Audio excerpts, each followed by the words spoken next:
کہ وہ آدمی جو شریک کرنے والا ہے کیا وہ مالدار ہے یا غریب ہے. مالدار اور غریب سے مراد یہ ہے کہ کیا یہ شریک کرنے والا ایسا شخص ہے کہ اس کے اوپر قربانی واجب تھی، یا پھر ایسا شخص ہے جس کے اوپر قربانی واجب نہیں تھی، نفل قربانیاں وہ کر رہا تھا. کیسا شخص ہے؟ اگر واجب قربانی والا ہے، مالدار شخص ہے اور وہ باقی لوگوں کو شریک کر رہا ہے، سب کی قربانی درست ہو جائے گی، کوئی حرج نہیں. لیکن اگر یہ ایسا شخص ہے کہ اس کے اوپر قربانی واجب نہیں تھی، یہ صاحب نصاب نہیں تھا، غریب شخص تھا، تو اب یہ اوروں کو شریک نہیں کر سکتا، کیونکہ اس نے سارے حصوں کی اپنی طرف سے نیت کر لی تھی اور یہ سارے حصے نفل ہو گئے، اور نفل شروع ہو جانے کے بعد پھر وہ واجب ہو جاتا ہے. اب اس واجب میں وہ کسی اور کو شریک نہیں کر سکتا. بات کا خلاصہ اتنا کہ اگر جانور خریدنے سے پہلے یوں نیت کی تھی کہ جانور میں بڑا خرید رہا ہوں، میں باہر کے کسی اور بندے کو شریک نہیں کروں گا، سارے حصے میرے ہی طرف سے رہیں گے، تو اب یہ شخص بعد میں یوں سوچتا ہے کہ اوروں کو بھی میں شریک کر لوں. تو پھر یہ دیکھنا ہے کہ شریک کرنے والا شخص کیا ایسا ہے کہ اس کے اوپر قربانی واجب تھی. اگر قربانی واجب تھی تو وہ اوروں کو شریک کر سکتا ہے، اگر اس کے اوپر قربانی واجب نہیں تھی تو وہ اوروں کو شریک نہیں کر سکتا، کیونکہ اس نے سارے حصوں میں نفل قربانی کی نیت کر لی ہے، اور نفل شروع ہونے کے بعد پھر وہ واجب ہو جاتا ہے، پھر وہ کسی اور کو شریک نہیں کر سکتا.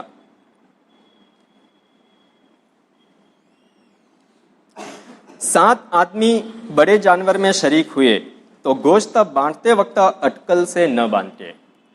بلکہ خوب ٹھیک ٹھیک تول کر بانٹے، نہیں تو اگر کوئی حصہ زیادہ کم رہے گا تو سود ہو جائے گا اور گناہ ہوگا. البتہ اگر گوشت کے ساتھ کلہ پائے اور کھال کو بھی شریک کر لیا تو جس طرف کلہ پائے یا کھال ہو اس طرف اگر گوشت کم ہو درست ہے، چاہے جتنا کم ہو. جس طرف گوشت زیادہ تھا اس طرف کلہ پائے شریک کیے تو بھی سود ہو گیا اور گناہ ہوا.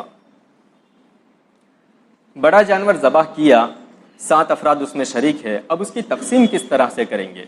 تقسیم کرنے کے لیے ایک تو یہ بتایا کہ اٹکل پنچو تقسیم نہیں کرنی، 7 حصے یہ الگ الگ کر دیے، یہ تقسیم صحیح نہیں ہوگی، بلکہ تول تول کر کے تقسیم کرنی پڑے گی. لیکن یہ بہت مشکل ہے، تولیں گے کیسے؟ ہر جگہ جو ہے کانٹے کا انتظام نہیں، بڑا جانور ہے، کانٹا بھی بڑا چاہیے گا، تو بڑا مشکل کام ہے. تو اب تولنے کا انتظام اگر نہیں ہے تو پھر کیا کرے کہ گوشت میں سے پائے الگ کر دے، اور جو ہے منڈی کا گوشت بھیجا وہ ساری چیزیں الگ کر دے، کلیجی الگ کر دے. یہ 3 چیزیں الگ ہو گئی. اب گوشت کے 7 حصے کر دے. گوشت کے 7 حصے کرنے کے بعد یہ پائے، کلیجی اور منڈی کا گوشت اور اس کا بھیجا، اس کے بھی جو ہے 7 حصے کر لے. پھر ہر حصہ ایک ایک میں رکھ لے وے. اب ہر حصہ ایک ایک میں رکھ لیا تو پھر کسی میں گوشت 500 گرام زیادہ ہے، کسی میں 100 گرام کم ہے، کسی میں 50 گرام کم ہے، تو اس طریقے سے اگر اوپر نیچے ہوگا تو کوئی حرج نہیں ہے. اس کے پیچھے وجہ یہ ہے کہ اسلام نے سود کو حرام قرار دیا ہے. اور سود کس چیز کو کہتے ہیں؟ جیسے پیسے کے بدلے میں پیسہ، اگر کسی شخص نے 10,000 کسی کو قرض سے دیے تو اب وہ 10,000 جب واپس لے گا تو 10,000 ہی لے سکتا ہے، اس کے اوپر وہ 1 روپیہ بھی چڑھا کر کے نہیں لے سکتا. اگر 1 روپیہ بھی چڑھا کر کے لیتا ہے تو وہ 1 روپیہ سود ہے. لیکن اگر وہ 10,000 واپس 10,000 اس طریقے سے کسی کو دیتا ہے کہ 10,000 سامنے والے کو دیے اور سامنے والے نے اس کے بدلے میں کوئی دوسرا سامان دیا جو سامان کی قیمت 20,000 کی ہے، اس نے دیے 10,000 لیکن سامنے والے نے جو سامان دیا وہ سامان جو ہے 20,000 کا ہے، تو اب 10 کے بدلے میں 20 آئے تو یہ بھی سود ہو جانا چاہیے. لیکن یہ سود نہیں ہوگا کیونکہ جنس بدل گئی، چیز بدل گئی. یہاں سے پیسہ جا رہا ہے، سامنے سے کوئی چیز آ رہی ہے، تو چیز جب بدل جاتی ہے تو پھر وہ اگر کم زیادہ ہوتا ہے تو اس میں سود نہیں ہوتا. گوشت میں ٹھیک اسی طریقے سے کہ ہم نے 7 حصے جو آپس میں تقسیم کے سارا کا سارا گوشت ہے، اب اس گوشت میں کم زیادہ ہوتا ہے تو جہاں پر زیادہ جا رہا ہے وہاں پر سود والا حساب لگ جاتا ہے، جس کی وجہ سے تقسیم صحیح نہیں ہوتی. لیکن اگر پائے، منڈی کا گوشت، بھیجا، یہ ساری چیزیں بھی ہم الگ الگ تقسیم کر کے پھر ہم ان 7 حصوں کے اندر ڈال دیتے ہیں، تو پھر اگر کہیں پر کچھ زیادہ گوشت گیا تو پھر یہ ہوگا کہ اس کے بدلے میں وہاں پر پائے گئے، اس کے بدلے میں وہاں پر منڈی کا گوشت گیا، تو جنس بدل جانے کی وجہ سے پھر وہاں پر سود نہیں لگتا، قربانی کی گوشت کی تقسیم پھر وہ صحیح ہو جاتی ہے. اس لیے اس بات کا خاص خیال رکھنا ہے کہ جب تقسیم ہو تو پہلے بہتر بات تو یہ بتائی کہ تول تول کر ہو، لیکن وہ ناممکن ہو تو پھر اس طریقے سے تقسیم ہو کہ باقی اور چیزوں کے بھی ساتھ حصے کر کے وہ بھی گوشت کے ساتھ میں ملا لے۔ بکری سال بھر سے کم کی درست نہیں۔ بکری اور بکرا یہ دونوں جانور سال بھر کے ہونے چاہیے۔ جب پورے سال بھر کی ہو تب قربانی درست ہے، اور گائے بھینس 2 برس سے کم کے درست نہیں۔ گائے اور بھینس یہ 2 برس کے ہونے چاہیے، پورے 2 برس ہو چکے تب قربانی درست ہے، اور اونٹ 5 برس سے کم کا درست نہیں۔ اگر اونٹ کی قربانی کرنی ہے تو 5 سال کا ہونا چاہیے۔ اور دمبا یا بھیڑ اگر اتنا موٹا تازہ ہو کہ سال بھر کا معلوم ہوتا ہو، اور سال بھر والے بھیڑ دمبوں میں اگر چھوڑ دو تو کچھ فرق نہ معلوم ہوتا ہو، تو ایسے وقت 6 مہینے کے دمبے اور بھیڑ کی بھی قربانی درست ہے، اور اگر ایسا نہ ہو تو سال بھر کا ہونا چاہیے۔ بکری اور بکرا 1 سال کا ہونا چاہیے، گائے بھینس 2 سال کے ہونے چاہیے، اونٹ 5 سال کا ہونا چاہیے، لیکن گھیٹا جس کو دمبا کہتے ہیں وہ اگر اتنا بڑا موٹا تازہ ہے کہ سال بھر کے جانوروں میں اس کو کھڑا کر دیا جائے تو سال بھر کا لگتا ہے، لیکن ہے وہ 6 مہینے کا، قربانی درست ہے۔ لیکن اگر وہ سال بھر کے جانوروں میں چھوٹا دکھتا ہے تو پھر اس کی قربانی درست نہیں ہے، اس کا بھی پھر سال بھر کا ہونا چاہیے۔ سال بھر کا ہو جانے کے بعد بھی سال بھر کے جانوروں میں وہ چھوٹا دکھتا ہے تب کوئی حرج نہیں ہے۔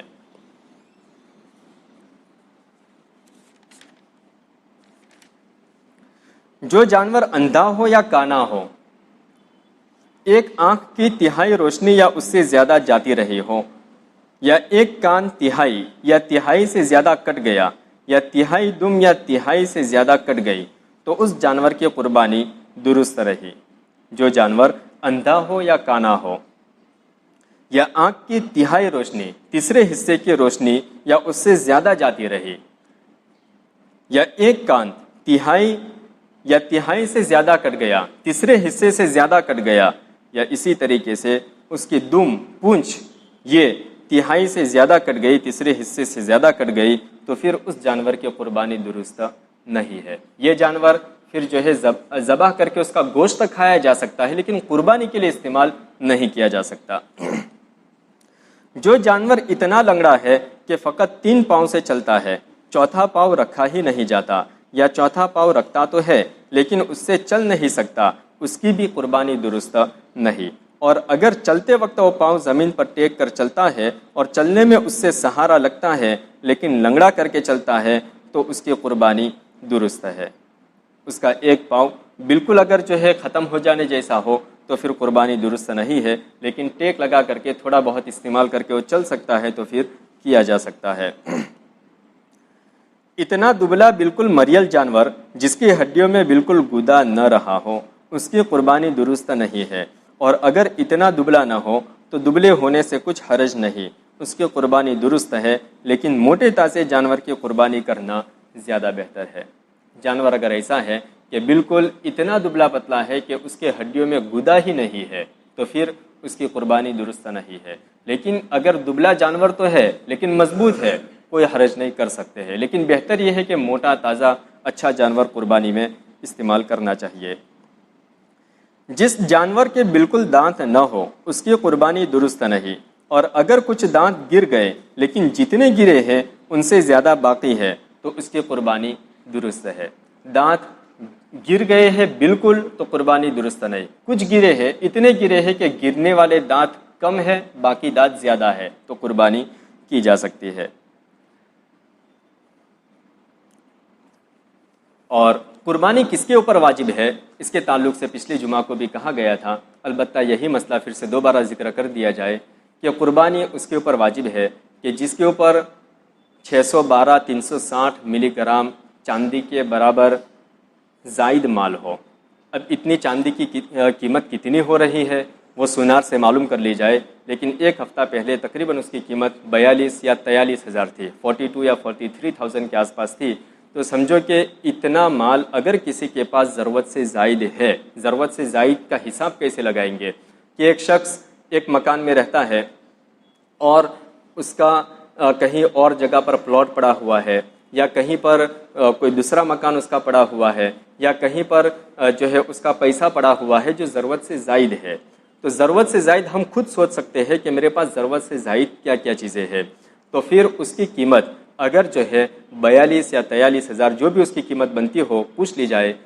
612 360 ملی گرام چاندی کے برابر، تو پھر اس کے اوپر قربانی واجب ہو جائے گی، اور اس شخص کے اوپر عید الفطر میں صدقہ فطر بھی واجب ہوگا۔ جس کے اوپر صدقہ فطر واجب ہے اس کے اوپر قربانی بھی واجب ہے، اور جس کے پاس اتنا مال آ گیا قربانی کے دنوں میں ہی تو بھی اس کے اوپر قربانی واجب ہو جائے گی۔ اتنے مال کے اوپر سال کا گزرنا ضروری نہیں ہے جیسے زکوٰۃ میں ہوتا ہے، اس میں جب آیا اسی دن قربانی واجب۔ اللہ تعالیٰ سے دعا کرے کہ اللہ تعالیٰ ہمیں قربانی کا عمل جو اسلام کا شعار ہے، مسلمانوں کے لیے ایک بہت بڑی نشانی ہے، اس کو بڑے اہتمام کے ساتھ، جذبہ ایمان کے ساتھ ہم سب کو اللہ تعالیٰ کرنے کی توفیق عطا فرمائے۔ وآخر دعوانا ان الحمد للہ رب العالمین۔